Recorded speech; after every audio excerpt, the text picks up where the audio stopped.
Excuse me, Dhaka medical কলেজের mental health ডিপার্টমেন্টটা কোন দিকে? মেন্টাল হেলথ বিভাগ খুঁজছেন কেন? আপনি কি পাগল?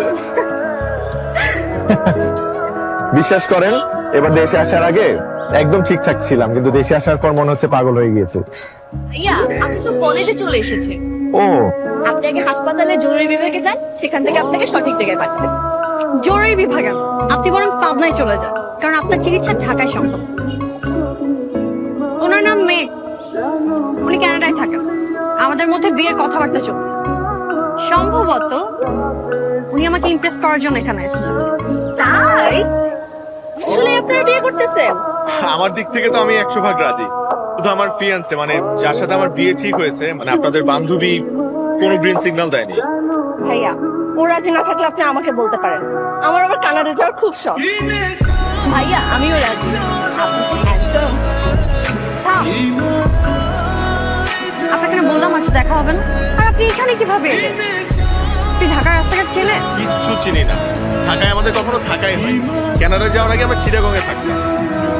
তবে গুগল ম্যাপ আছে, ট্যাক্সি আছে, এটা দেখে দেখেই চলে আসছি। আচ্ছা, আমার না গলা শুকিয়ে গেছে, আপনারা তো ক্লাস করে আসছেন, নিশ্চয়ই ক্ষুধার্ত। চলেন কোথাও বসে কিছু খাই। হ্যাঁ ভাইয়া, চলে। না, আমাদের হাতে কোনো সময় নেই। আমরা এখন নীল খেতে যাবো বই কিনতে। তাহলে আমিও যাই আপনাদের সাথে নীল খেতে। অবশ্যই ভাইয়া, চলেন। গ্রেট। চলেন ভাইয়া। উনি আমাদের সাথে যাই কি করবেন? আমরা বই কিনবো, উনি দেখবেন। কাকে? আপনাকে? না, ভাইয়া, আপনি ওর কথা মাইন্ড করেন না। চলেন আমরা যাই। চলো চলো চলো।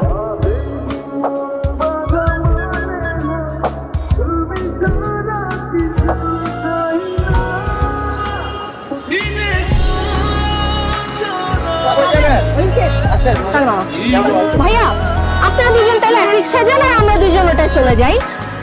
আর রিক্সা হচ্ছে দুজন মানুষের কাছাকাছি আসা সব থেকে ভালো মাধ্যম। যা, হাই, সস্তা থেকে।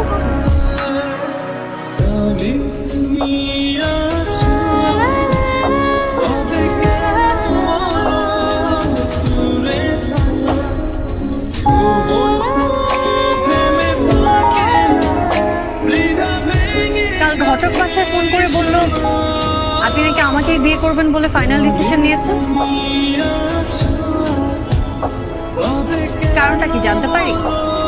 মানে আমার মধ্যে এমন কি আছে যে আপনার আমাকেই বিয়ে করতে হবে? আপনার ছবি যেদিন আমি প্রথম দেখেছি, সেদিন আপনার ছবি দেখে আমার কাছে মনে হয়েছে যে এই মানুষটা আমার খুব আপন।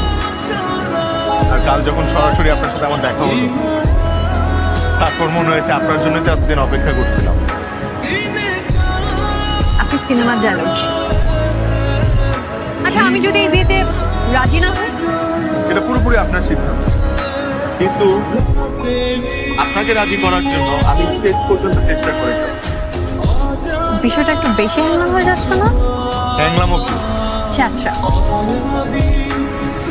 দেখেন, আপনি যা ইচ্ছা বলতে পারেন, কিন্তু আমি জানি যে আপনি আমার প্রথম প্রেম। কি যা তা বলছে? আমাদের মধ্যে প্রেম হলো কবে?